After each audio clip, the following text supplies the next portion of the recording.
Previously in our story, Roy and Gabriel faced an underground nightmare, thousands of mutant ants swarming through the tunnels, with even the colossal queen rising from the depths. Just when all hope seemed lost, Roy triggered a massive methane explosion, blasting the queen into flames, but survival came at a cost buried under rubble. With oxygen running out, Roy pushed beyond human limits to dig for escape, only to collapse just 30 centimeters from freedom. And that's when it happened. Pong, the giant hamster, burst through the earth, saving them at the very last second. But the real twist? Their fight wasn't over. From orc alliances to hidden betrayals and strange creatures bound in webs deep underground, the dangers only grew darker. If you missed any of the full story or want to catch up on the recent parts, all the links are in the description. Don't skip them, you'll want to see every detail. After a difficult journey through the rocky landscape, they reached the foot of a strange gorge. Roy noticed small piles of straw scattered near the entrance to a cave. He picked some up, surprising Gabriel, then clenched it tightly in his hand as he prepared himself. Roy explained to Xavier that they had arrived at the Ruan Gorge, a place mentioned at the very beginning of the novel as one of Xavier's goals, since the dark wizard Ruan lived there. Furious at the thought that this magician might have harmed his soldiers, Roy reminded himself that trespassing on private property was supposed to be punishable. Before he could continue, Xavier ordered him to follow into the cave. Roy had no time to stop his servant before Xavier stepped forward, triggering a magical reaction in the stone floor. It began to glow. Roy quickly pulled Gabriel back by the collar, just as a small explosion erupted where Xavier had been standing. Stunned, Xavier realized the cave was filled with magic traps. Roy asked the servant if he was truly a knight, because a real knight should be able to calculate such moments in advance. In the novel, Xavier had once fallen into the same trap when he was wounded and searching for shelter. But Gabriel never repeated his mistakes twice. The knight rushed toward the cave's exit, as the flow of mana in the city was unusual. Roy suggested the man apply his technique here as well. Gabriel understood that in a natural environment, mana remained in a constant, uninterrupted state of concentration within the atmosphere.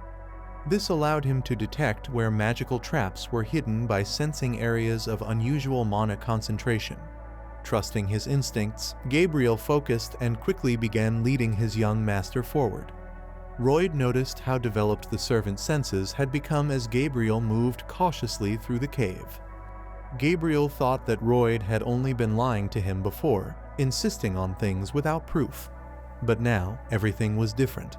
Xavier could not understand what was happening. How was the young frontman able to predict events before they occurred? Gabriel could not sense any unique energy from him, though it was possible the power was simply too great to perceive. In the end, the knight decided it didn't matter for now. They had to focus on what lay ahead and rescue the prisoners as quickly as possible. A few meters further, the men spotted a silhouette cloaked in black, holding a book. The figure immediately sensed intruders and turned toward them, pleased that his trap had worked. He closed his book with confidence, certain that he would soon discover who dared enter his domain. Believing his preparations were complete, he opened the book once again. Behind the stout metal door, tied-up workers sat huddled in fear. The magician selected one of them and, despite the prisoner's desperate pleas, dragged him by the neck into another room. The man was thrown into a red magic circle inscribed across the ceremonial hall's floor. The dark sorcerer had everything he needed: his circle, his ruthless resolve, and most importantly, a young human life. He raised his hand sharply toward the worker, who screamed and cried in despair, awaiting his grim fate. At that very moment, a voice rang out behind the magician. Shocked, he turned to see Roy and Xavier ordering him to release their man. Furious, the sorcerer could not understand how they had bypassed his traps. Fearing for his safety, he used his magic to lower the massive metal gate, sealing the intruders out. The curtain of iron slammed down, and thick white smoke began pouring from the cracks. Roy inhaled the last breath of fresh air and held it, knowing it was another trap. he remained calm, but Gabriel was not as fortunate. The magician had filled the chamber with sleeping magic, intending to incapacitate them for later. Royd activated his Zik skill, which allowed him 10 minutes without fatigue. A few minutes would be more than enough. Since Xavier had never relied on medicine for sleep, no sleeping spell could affect him either. Without hesitation, Royd dug a tunnel beneath the metal wall, pushing forward toward the sorcerer's hideout. To Gabriel, his master looked like a mole armed with a shovel, and he would have laughed if the situation weren't so dire. Royd gestured for Xavier to follow him underground. As the servant prepared to use his driving technique, the young frontman crouched low, covering his ears. Gabriel focused his mana into the rings on his sword and struck the ground with all his might, unleashing a violent explosion. The magician was stunned, horrified that ordinary people could wield such destructive power. When the dust finally settled, a gaping hole had formed in the ceremonial floor. From the shadows below, a hand emerged, Royd's hand. Clutching the stone, he pulled himself upward, his face carved with fury as he advanced toward the magician. The sorcerer had never witnessed such a monstrous force before. The wizard kept his magic ready to repel the intruders. With a sharp movement, he directed it all toward the floor. In an instant, a terrible two-headed giant emerged from the glowing magic. Even though his previous attempts had ended in failure, this was his most powerful creation yet. The creature was virtually invulnerable, protected by steel armor that was nearly impenetrable. Its massive arm began to swing toward the men. Roy warned Gabriel that this would not be an easy battle and pointed out the monster's weakness, its legs. But before he could finish, Xavier recklessly rushed forward. Activating his propulsion technique, Xavier launched himself at the magical giant. With his sword, he unleashed a tornado-like wave that struck the monster's head in one incredible blow. Gabriel followed up, splitting the magician's creation cleanly in half from head to toe. The wizard's face twisted in horror and disbelief. He could not accept what had just happened.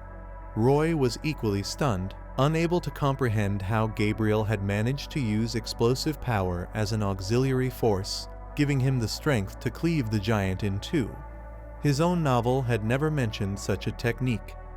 Meanwhile, Gabriel stood calmly over the defeated creature, fearless and resolute. The men stood tall before the trembling wizard, who realized that no matter what he did, he could not overcome them. Roy leaned forward and, with disdain, reminded the magician that because his workers had disappeared, construction on the young Frona had come to a halt. Since this was the magician's doing, he was obliged to pay compensation. In desperation, the wizard dropped to the ground, begging for his life and apologizing for his misdeeds. But Roy was uninterested in excuses. He wanted repayment for the damage caused. Sensing his intent, the magician quickly offered them valuable treasures in exchange. Amused, the young fronteras agreed and proceeded to the storeroom where the prisoners were kept. Gabriel informed the owner that the captured soldiers were exhausted, but their lives were not in danger. Roy was pleased by this news and pressed the magician further, asking why he needed so many people, especially when they would likely die within days under such treatment. The magician hesitated, then confessed his intentions. He had been conducting unusual experiments, hoping to discover a way to bring people back to life. Roy frowned, demanding to know why. Kneeling, the magician's voice trembled with grief as he revealed the truth he sought only to restore his wife and son. Roy was taken aback, surprised to learn that the man once had a family. The magician explained that he had served as a court wizard in the estate of a baron. He had lived happily with his beloved wife and son. But one day, the baron he had served so loyally tried to take his wife for himself. In desperation, the magician fled with his family, but the baron pursued them relentlessly. At this point, the swordmaster cut him off, refusing to believe his words. He condemned the magician, pointing out that sacrificing hundreds of innocent lives to save his own family was cruel and selfish. His wife and son would never have thanked him for such twisted salvation, nor for the ruthless creatures he had created. To Roy, The magician's story did not deserve pity. Gabriel gathered all the soldiers from the storeroom. No matter what excuses the magician offered, his true nature could not be hidden. Xavier tried to suppress the magician by telling him that he had destroyed the happy lives of many families and that he would remain who he truly was. Endless hot tears rolled down the magician's face. Roy was glad that at least he could still cry. The man told the magician that he would soon return with reinforcements to his cave to take all his magic and precious things. If he harmed anyone else in the meantime, he should not expect forgiveness again. The magician was shocked by the man's verdict. In the end, he bowed to them and thanked them for their kindness and humanity. Roy then remembered that in the novel Xavier also forgave the magician, who later left the cave. But after that, the magician took the lives of hundreds of innocent people. He even conducted experiments on himself, turning into an uncontrollable and annoying thief who challenged Xavier again and again. Even though Roy knew about it, he had turned his back on him. To confirm his suspicion, Roy watched closely. At first, the magician stood motionless, simply crying in front of the men. But as they were about to leave, the unexpected happened. He suddenly looked at them from under his cloak, planting something insidious. His eyes focused on the dark energy rising from within him. Seeing Roy's distraction, the magician felt he still had a chance to strike back and destroy them all with dark magic. The magician advanced rapidly, already savoring his victory. But at that moment, Roy turned around. Looking straight into the magician's eyes, he declared that he had never forgiven him. The magician was stunned. How had Roy seen through his intentions and his true identity? The man knew in advance what the magician would eventually become. For Gabriel, this meant only one thing. He had to give the magician a final chance to reflect on his actions. But in the same instant, with a sharp and precise strike, Xavier beheaded the magician. His head flew to the side while his body collapsed, motionless. More than once in his life, young Kim Suho had been told he was nothing but a miserable fool, rotten to the core. There was a man who constantly scolded him for no reason, calling him a ragamuffin and forcing him to bend 90 degrees when greeting him. It weighed heavily on the boy, who struggled under the constant insults. While working at a construction site, Kim reassured himself that there was nothing wrong with enduring these remarks. He tried to restrain himself from quarreling, and later from physically lashing out. The man often said that young people had to be taught everything because otherwise they were useless. Kim hoped that if he remained polite, the man might eventually change for the better. But where did that hope lead? The more politeness and tolerance Kim showed, the more resentment and abuse he received. To the man, Kim was nothing but a punching bag. One day, the man insulted him again, calling him abusive names. Kim could barely contain his anger, reminding himself that if he caused a scandal, it would only make things worse. But in that moment of inner struggle, the man crossed the final line. He sneered that only a worthless mother could give birth to such a worthless son, then laughed. Uncontrollable rage filled Kim's body. He approached, placed a hand on the man's shoulder, and his face changed, burning with the need for revenge. In a sudden explosion of fury, his fist struck the man's face. The offender screamed in pain, clutching his face. Workers turned around, shocked at the scene unfolding. Kim's fist struck again and again and again. Finally, he drove a kick into the man's stomach, punishing him completely. As the man lay on the ground, covering his head, Kim had only one thought: he was doomed. The other workers grabbed Kim and prevented him from approaching. What was the outcome? The man continued to work at the construction site, carrying building materials to their destination. One day, in the middle of a workday, he caught sight of a familiar figure. It was the same abuser who had once harassed him. He too continued to work at the construction site. However, when they met, the abuser avoided eye contact, hiding his eyes and keeping his distance. The scratches on his face reminded him of the recent assault. As a result, he behaved carefully and calmly toward the boy. Peace was restored. Sometimes you need to stop violence against yourself or others, only then can things return to normal. Still, the question remained, will everything truly be fine? In Korea, many serial criminals often justify themselves by saying they were intoxicated and unable to control their actions. The boy could not understand why such violent criminals often went unpunished, just like the ambitious doctor and scientist whose sentence was reduced in the name of human rights. If that was the case, then shouldn't a thief also get what he deserves? Returning to the city with the workers, Roy thought about this while the cold body of the insidious dark wizard lay behind him. Meanwhile, the weather was warm and sunny in the rocky valley. Roy, together with his servant and the exhausted workers, was returning to his place of work. Suddenly, one of the men began to sweat profusely and breathe heavily as they walked along the path. The young frontline soldier noticed and became concerned. He asked the man to give him his backpack while he was still able to stand. The laborer was surprised by the offer and refused, but Roy explained that if the man collapsed, he would have to carry twice the weight himself. He then ordered him to hand over the load. Moments later, Roy commanded the other workers to give him their backpacks as well to make their walk easier. Everyone doubted his decision, but Roy ordered them to obey. While the front man tied all the backpacks together into a single bundle, the embarrassed workers tried to persuade their master not to carry them. To quiet their protests, Roy declared that he would not pay extra to anyone who opposed his decision. He lifted the massive bundle of backpacks onto his back. Behind him, the workers stared in surprise, both puzzled and impressed by his resolve. Gabriel did not know if their master truly cared about the soldiers' well-being or if he only wanted to test himself. But at that moment, he realized the truth didn't matter.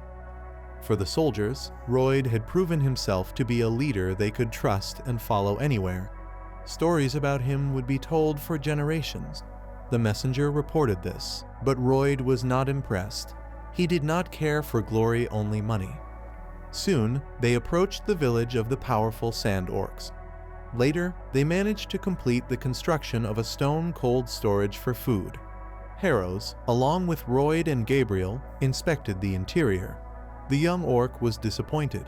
It was only slightly cooler inside than outside, meaning their meat would spoil and their strength would be lost. Roy reassured Harrows, explaining the work was not yet complete and that ice would be brought in to preserve the meat. Harrows understood what ice was, but explained its absence by pointing out the heat. The young frontier soldier smiled and said, "If there's no ice, you can simply make it yourself." The orc grew desperate, asking how this could be done. Roy calmly assured him it was possible.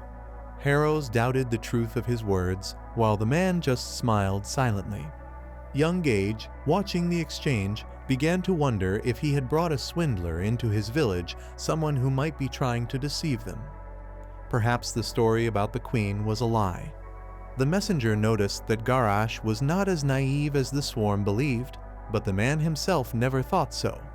The messenger disagreed, believing that the owner truly thought the orc was naive and short-sighted. However, the swarm refuted the messenger's thoughts, insisting that the level of sympathy, or rather the client, was far more important to him. At that moment, Garash remembered that the swarm had saved him, and he regretted thinking so poorly of his savior. Calmly and cheerfully, the orc headed for the exit, assuring the men that they could ask for his help anytime they needed it. Roy thanked him for his concern and asked the Harrows to wait until all the work was completed. As the owner stood smiling serenely at the orc, Gabriel asked where they would get the eyes from. Roy froze for a moment, turning to the servant, his face covered in sweat. He too was wondering where they would find the eyes. Gabriel could not believe this was the face of a man who didn't know what to do. The servant questioned why his master had signed a contract without a clear plan. Was he planning to deceive them? At that moment, Roy asked Xavier to listen. He asked if he knew the first signs of failure in any business. Xavier looked at the young Fra in confusion, not understanding. Roy explained that while he might fail at one task or another, There would always be countless reasons why he couldn't succeed. He urged the servant not to behave in such a way, reminding him that without trying, one could never know the outcome. True success, he said, belongs to those open to new ideas who work to fix any situation. This he called innovation. Clenching his fist tightly to display his resolve, Roy embodied the spirit of a true entrepreneur. His determination shone as he stood in the middle of the warehouse, fist raised, before Xavier. Gabriel remained skeptical, believing such an enterprise was more likely to fail than succeed. Soon, night fell over Y Village, and a bright full moon lit the sky. The swarm sat on a rock among the cliffs, deep in thought. An idea struck him: he needed to create a giant cube of ice. A pallet and a bell could help by fetching water from the lake. He also knew of the existence of ice magic in this world and wanted to understand its principle. He theorized that the technique was based on freely altering the flow of mana. His daily training in mana absorption had taught him that there were various types of natural mana, and all changes depended on their nature. He contemplated how to make it work, until an interesting thought came to him. He imagined a pallet and a bell carrying water in containers to a massive ice mold, creating something akin to ice magic. He wanted to try Azriken's technique of mana absorption. If he removed all the heat energy from the water, only cold energy would remain. But by mistake, he did the opposite, and the energy of cold gathered around his hands. It was far more difficult than expected. Gabriel silently watched as the man placed his hands into the water. He recalled his master's words about being open to new ideas and trying to resolve any situation.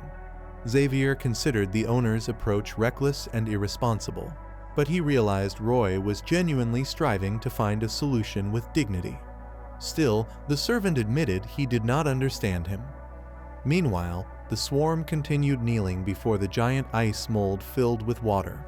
The messenger informed the owner that, through the use of Azriken's mind technique, he had developed a new skill, raising the technique to the second level with double rings.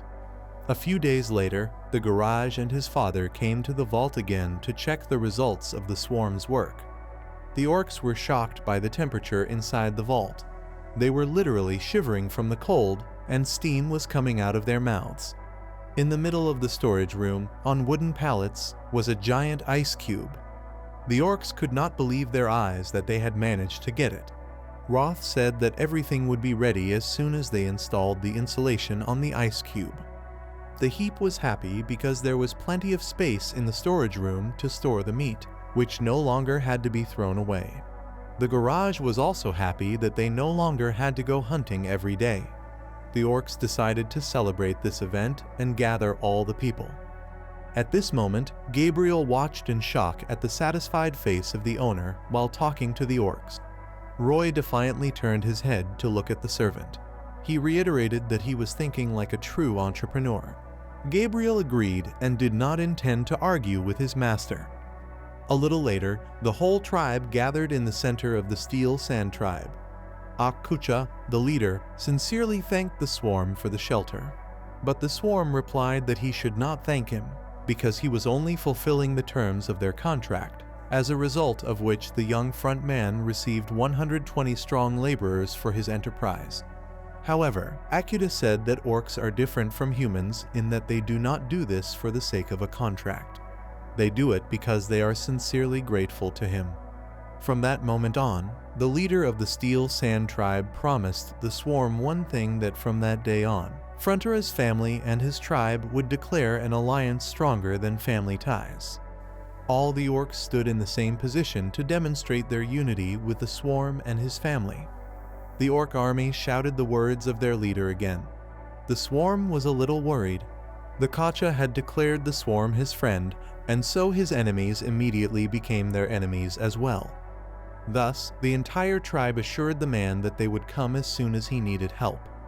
The messenger then began to load a new message to the swarm. He made it clear that the tribe was now available to him. After all, the orc tribe had accepted him as a true friend, and now the swarm could strengthen his kinship with them by using the orcs' RP. As a result of this event, The young frontrunner received a plus 100 bonus RP for discovering the tribe. This brought his total points to 611. For a moment, the man was in mild shock, but a moment later, he was happy to have discovered the Steel Sand tribe and to have become related to them. They then set off again on a long journey to return home. Of course, the citizens of Frontiera Manor were very shocked to see 120 living muscle units arrive in their city. Roy thought that he should write an official appeal to the people to calm the situation down. After all, orcs were often heard of only in a bad light.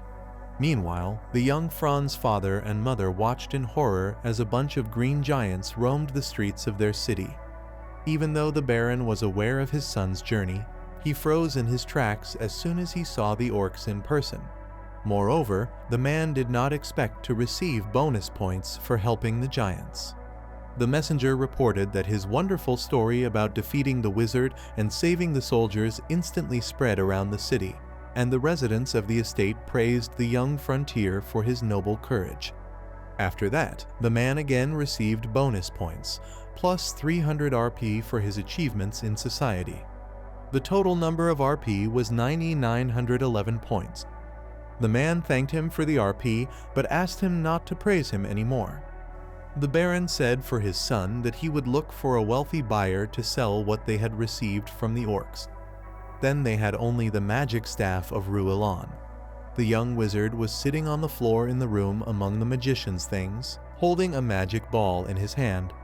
Gabriel asked the owner if he had found anything worth selling, but the man was trying to figure out what they could use before selling it. Suddenly, Root came across something strange in the magician's magic book. The man told his servant that he urgently needed to go to the mine. The young Front immediately grabbed his cloak and magic book, hurrying out of the room while ordering Xavier to clean the floor behind him. Soon, he reached the entrance of the cave where his workers were mining coal. Inside, he sternly called out to RHS, who, along with the other workers, was serving his sentence under contract. Hearing his master's call, RHS approached to find out what was happening. The young frontline worker wanted to share good news. He asked if the man remembered the terms of their agreement that RHS was required to work for the Swarm for 520 years. The man confirmed he did, though he added that such conditions made no sense. They were ridiculous. But now, he said, RHS wouldn't have to worry anymore. RHS held his breath, waiting for an explanation. Royd opened his magic book and revealed a way to bring a dead person back to life. RHS didn't understand what his master meant, so Royd explained that in this way, he could still serve his full sentence. "Isn't it wonderful?" the man asked sarcastically, placing a hand on the debtor's shoulder. Then he questioned why he was the only one laughing and ordered RHS to smile as well. At first, RHS was embarrassed, but in the next moment, he understood everything and forced a smile through tears of disappointment. The cheerful and vigorous swarm continued down the tunnel, urging the debtor not to get discouraged. For him, it was all amusement. The messenger noticed that even the Lord of Darkness seemed to appreciate Royd's efforts and considered offering him a job.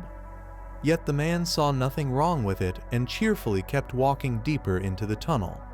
The messenger didn't understand but could not object. Meanwhile, sunlight shone through the windows of the frontiersman mansion. Royd walked down the hall toward his father's study to discuss something. But upon entering, he found the room empty. Suddenly, a cleaning lady approached and explained that the Baron was receiving guests in the guest room. Curious, Royd asked who they were. She revealed they were the longtime moneylender Solo and the Metropolitan. Hearing this, Royd's face twisted in anger. In the guest room, a chandelier with crystal beads and candles illuminated the scene. At the table opposite his father sat the notorious moneylenders. They usually demanded full repayment in one payment, but this time they offered to settle the debt if the Baron paid 10% and transferred ownership of the mine. The Baron sat in thought, hands folded before his face. The loan sharks pressed him, asking why he hesitated since this was the best deal he'd get. Suddenly, young Royd knocked, introduced himself, and asked for permission to enter. His father allowed it. Inside, Roy spoke politely to the moneylenders. They warned him that if he came to threaten them again, it would be useless. They already had a solution. But Roy said that, from their point of view, such an offer was indeed reasonable. Still, he wanted to make a counteroffer. One of the lenders scoffed, refusing to listen to a fool like Roy. But the young frontier insisted that they would pay the debt in installments and even proposed reducing the interest. The moneylender grew furious, shouting that he wouldn't hear another word from him. Roy demanded to know why they could make offers while he couldn't. The arrogance in his tone made the men seethe with anger. Suddenly, a strange voice echoed from the hallway, followed by a giant green orc's foot stepping into the room. The furious garage demanded to know who had dared anger his brother, Roy. The moneylenders clung to each other, horrified by the sight. Garage declared that his Steel Sand tribe would destroy anyone who harmed the young frontier. Roy quickly calmed him, explaining that nothing terrible had happened. But the orc noticed Roy's angry expression and grew even more protective. Roy clarified that the moneylender had only raised his voice at him. To ease their fear, he told the shaken men to ignore the orc, then asked again how they felt about his offer. After all, if they refused him, he would be offended to the core. He added that if they dared to offend the young frontier, he would destroy them immediately. At these words, the terrified moneylenders fled from the guest room to the street. Roy wanted to make sure the debt no longer existed, but since that wasn't possible, he gave his father the chance to be satisfied with what they had. The bewildered father agreed and thanked his son. Roy noticed that orders for the system were increasing, and coal production was in full swing. With this, they would be able to close the debt quickly. He handed the contract to his father and asked him not to lose it. The father carefully took the document and promised his son he would keep it safe. After that, the young frontier said they had bigger problems to solve as soon as possible. Orcs consume 10 times more food than humans, so their food costs were enormous. Yet, they couldn't simply let them go. The father's eyes showed both anxiety and confusion at the situation. As Roy had thought, the orcs were excellent miners. Their powerful bodies and muscles allowed them to strike the stone with force and break it apart in an instant. Their eyes were full of fury and passion for hard labor. Suddenly, Roy noticed one of the orcs heading deep into the tunnel without reinforcement, digging at incredible speed. A worker explained that this orc had been working non-stop for 24 hours straight. Upon hearing this, Roy ordered several workers to take him away and ensure he didn't return until the next morning. The furious orc resisted, insisting he didn't want to rest and only wished to work, fearing his muscles would weaken otherwise. Their productivity was 10 times higher than Roy had expected, and their endurance and strength defied explanation. When Roy proposed paying them for their labor, the orcs refused, saying they didn't need money.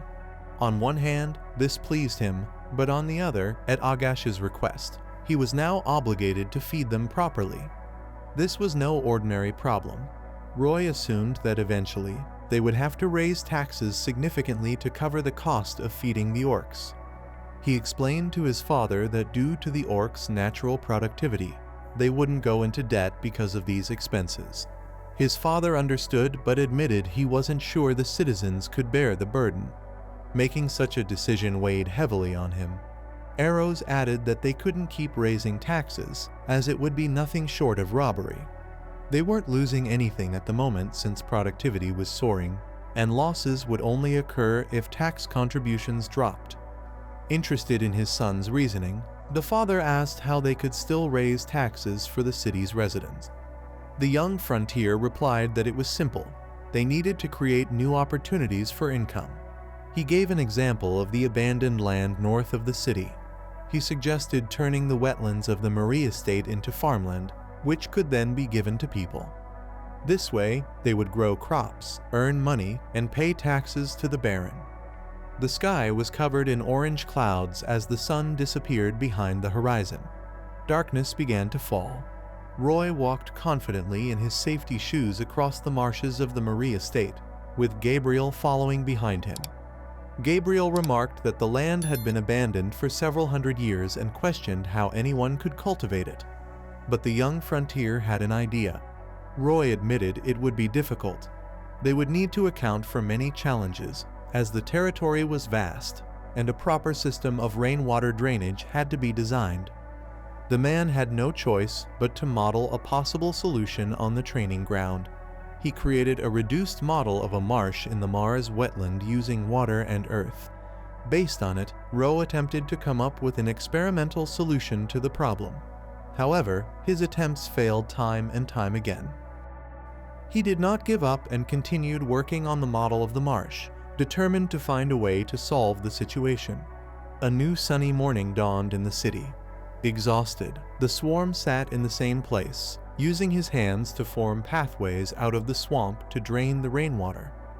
Arrows and Gabriel came to visit their son, who had been at the training ground for 21 days.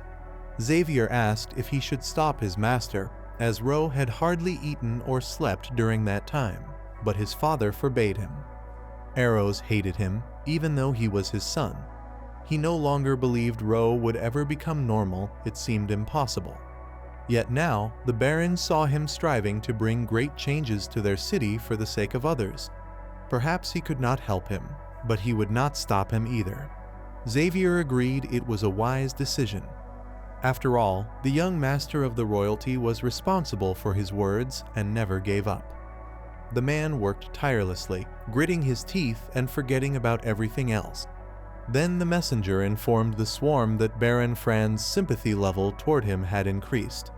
As a result, he gained 20 RP, bringing his total to 931 points. As evening fell and fog covered the trees, the young front-runner sat in front of the finished model, relieved to have found the best solution to remove rainwater from the swamp. Under the moonlight, he raised his fist in victory and declared that once the water was controlled, he could raise taxes, and the city's wealth would pour down on him like rain. He imagined himself swimming in honey like a bee. But in reality, he stood alone on the training ground at night. Exhausted, he exhaled and collapsed to the ground. Though drained, he considered it tolerable compared to the nights and days he once spent doing odd jobs. Suddenly, a message appeared before his eyes. The messenger revealed that his unusual experience had strengthened a new skill, design. Roy studied the details carefully. He learned that the skill came from personal modeling mode, which could be activated by managing collected data. At that moment, his visual scanner engaged, and a digital grid formed around a nearby rock. He attempted to alter the grid by increasing the rock's height, but the model revealed it would collapse. Realizing his new capability, Roy scolded the messenger for not telling him sooner he had wasted an entire month searching for the right solution. The messenger insisted it was normal, since the master himself had said so. Still, Roy had struggled deeply. The messenger also explained that the skill appeared not only through wisdom, but also through desire. The man asked what his true desire was. When he first arrived, he believed he only wanted to graduate college, earn a license, find a good job, and never worry about money again. But the messenger explained that was merely his goal. His true desire was stronger, transcending space and time. Roy cut him off, unwilling to continue the discussion about the transience of life. He was busy. Rising to his feet, he summoned his faithful companions, Padong and Bell, and invited them to meet their new friends. The magical creatures still did not understand what their master was doing. The next morning, the sun rose over the horizon in the Mars marsh. At the edge of the swamp, Roy stood with his companions, thinking about the steps required to carry out his plan. First, he ordered his little helpers to pump out the water. The hamster and the snake were shocked by the immense task, and Roy quickly realized they couldn't handle it alone. He placed the small creatures on the ground and decided to summon reinforcements. He intended to use all his RP to create the maximum number of magical creatures. Turning to the messenger, he asked about the cost of this service. The price was steep 100 RP for each magical creature, increasing by 1.5 times with every attempt.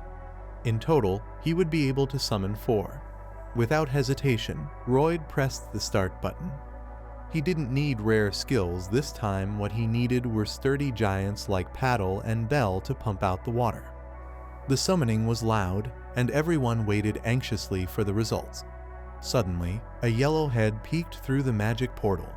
The creature jumped out, collided with Royd's nose, and bounced aside. When it rolled away, it transformed into a small yellow being with a wide mouth that introduced itself as Hippo. Royd was stunned by the name. Was it really supposed to be a hippo? Paddle and Bell, however, were thrilled. Hippo ran to them with open arms, and soon the 3 were spinning around together, happily calling each other's names. The swarm apologized to Hippo for distracting him and asked to see the instructions. Without hesitation, the yellow creature spat the instructions out of his mouth. Royd, already used to such oddities, studied them carefully. He discovered that Hippo would not grow even if fed sunflower seeds. Perhaps he had made a mistake with this summon. Yet the little hippo only smiled sincerely at him. With arms crossed, Royd considered his options. He turned to the messenger again, hoping to summon another creature, but the messenger explained that the function could only be used once per day. Frustrated, Royd muttered that he had wasted his time. His harsh words upset Hippo, and both Paddle and Bell stepped forward to defend their new friend. Royd explained that the workload was increasing and Hippo was far too small to be useful. The creatures refused to back down, and their protest unsettled him. Reluctantly, he agreed to give Hippo a chance. Royd asked if Hippo could at least absorb moisture from his clothes. The messenger clarified that Hippo possessed a level 1 water absorption skill. Curious, Royd asked how much water it could absorb. Hippo pointed at his belly, indicating he could hold 4 times the amount his stomach normally contained. That was promising. Eager to prove himself, Hippo ran to a nearby pond and began drinking. Royd and the others watched as the little creature's mouth made soft, squishy sounds while swallowing the water. But then, something unexpected happened. Hippo began to grow. Royd and his companions stared in astonishment as the yellow creature grew larger and larger, towering over them until he was 10 times Royd's size. By then, Hippo had nearly drained the entire marsh of water. Standing tall, the satisfied creature wiped the last drops from his mouth. What was once a swamp was now reduced to only a few small puddles. Royd stood frozen, mouth open in shock. He couldn't believe how much water Hippo had absorbed in such a short time. It meant that, at this rate, they could dry the entire swamp within just a few days. The Pallet and the Bell looked up at the owner with pride. The man apologized to them and asked the messenger if the choice of creatures had really been random. The messenger explained that when the mouth appeared in this world, his skills manifested one by one. Since his role as a man with a cursed fate could have brought unnecessary burdens, it was likely he had developed the ability to draw for luck, though perhaps not for the swarm. The messenger admitted his assumption might sound rude. Hippo asked the owner for more water, and the swarm allowed it, since construction was scheduled to begin the next day. As the evening went on, the water in the swamp steadily decreased. Their construction began with a vertical drainage method, which involved drilling a well where water would collect, then diverting it into a spillway. The workers were shocked when they arrived at the site and saw the owner's new companion. First, Hippo had to pump all the swamp water into the river, then return to its smaller size. Next, the workers cleared the ground and removed plant remains. Xavier used his technique to trigger an underground explosion. The men dug holes in the earth, inserted bamboo poles, then made sand pegs and asked the pallet truck to crush the ground on both sides. Once the bamboo poles filled with water, Geo unleashed a powerful water punch. Later, they built a secure shelter using young Frontera's modeling skills. 10 days passed this way, and the first stage of construction was complete. Though a long road remained, Ra had promised to throw a grand party once the work was done, so everyone pushed forward. The soldiers felt encouraged and motivated by the master's promise. On a warm day, A large locust sat on a tree trunk near the site, sweating. Xavier watched silently, lost in thought. Before his eyes, the abandoned land was transforming into farmland. Gabriel, holding a shovel, could not understand why he had joined the construction effort. He had already forgotten his assigned duty when Royd ran up, handed Xavier some seeds, and ordered him to plant them. Confused, Xavier asked why, since he was a knight. Royd explained that planting was also protection defending the estate from pests. Hearing this, Xavier agreed. Quietly, Xavier watered the seeds, reflecting that once again the owner had dragged him into something unexpected. Next time, he thought, he would have to escape such interruptions. Suddenly, the Baron's voice came from behind.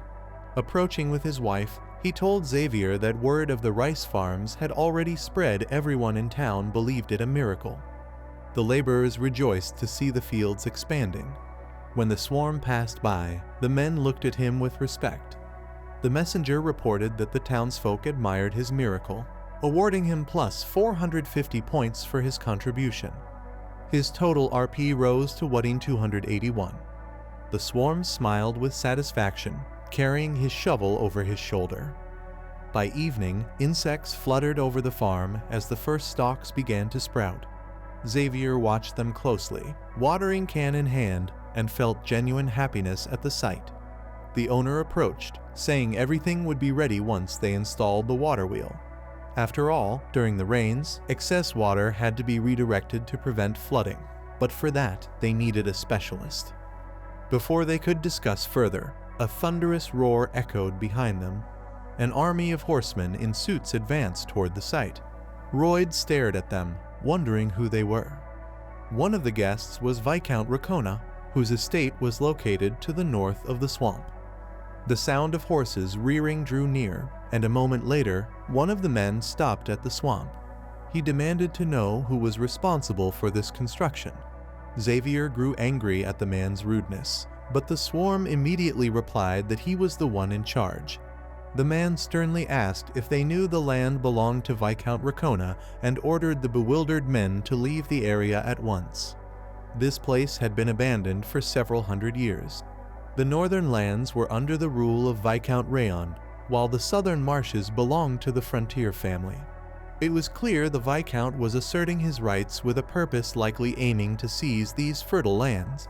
He could insist on transferring the land to his family, as the northern territory indeed belonged to the Viscount. The man smiled and said that may have been the case until recently. Royd then asked the guests if they truly believed they had entered his territory without permission. The writer sternly confirmed this, explaining that the king himself had granted them the land. In response, Royd ignored the Viscount's servant, insisting the conversation be held only between men of equal status. This gesture both impressed and puzzled the writer. The workers halted their labor, curious about what was unfolding. The Viscount himself seemed taken aback by the young man's confidence. After a moment, Royd apologized and introduced himself as the eldest son of the Frontier family, offering a respectful bow. The Viscount, however, declared his behavior disgraceful and refused to speak to him, demanding he summon his father instead. Gabriel remarked that this was rude of the Viscount, though the swarm was not offended. The writer asked if they had heard the demand to call Baron Frona. The swarm calmly replied that they had indeed heard, then brushed dirt from his finger, adding that he heard only the buzzing of a compost fly. The Viscount turned his head in confusion, trying to spot the fly himself. His servant then explained that he had just been insulted, shocking the Viscount, who had failed to notice. The swarm then declared that under Article 321 of royal law, they had the right to cultivate the marshland. His words deeply stung the Viscount. The young Frontier went further, stating that in accordance with this law, they could establish ownership of the land. The Viscount tried to silence him, but the man continued, no one had lived on or cultivated these lands for the past 100 years. Therefore, ownership now passed to those who began to work the land. First, they had already invested both money and labor. Second, they could build homes for settlers. Third, they intended to develop long-term agriculture. And finally, the fourth point, approaching the beds, Roy pulled one of the bulbs from the soil and held it high, proving they had already harvested the first crop. These arguments enraged the Viscount. At that moment, Gabriel recalled his host's words when he had given him a bag of seeds and urged him to plant them there as protection against various threats. At the same moment, the swarm congratulated the men on witnessing the first harvest in the Mars marshes. The man decided not to charge them for this spectacle, as they were not greedy people. Sparks of incredible anger and shock flew behind the Viscount. The man could not understand how this fool knew everything had he prepared in advance as a gift. Roy decided to give the crocodile's vicar the first onion. Then he looked at the guests with a satisfied expression and sternly ordered them to leave his territory. Gritting his teeth, the Viscount had no choice but to agree. Moments later, the horsemen departed toward their estate. They left only dust from their horses' hooves behind. Xavier asked the owner how he had known these people would come.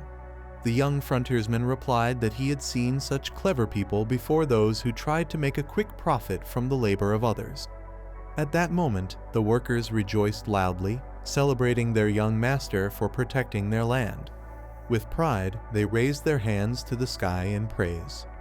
The young master silently turned to the workers, listening to their shouts.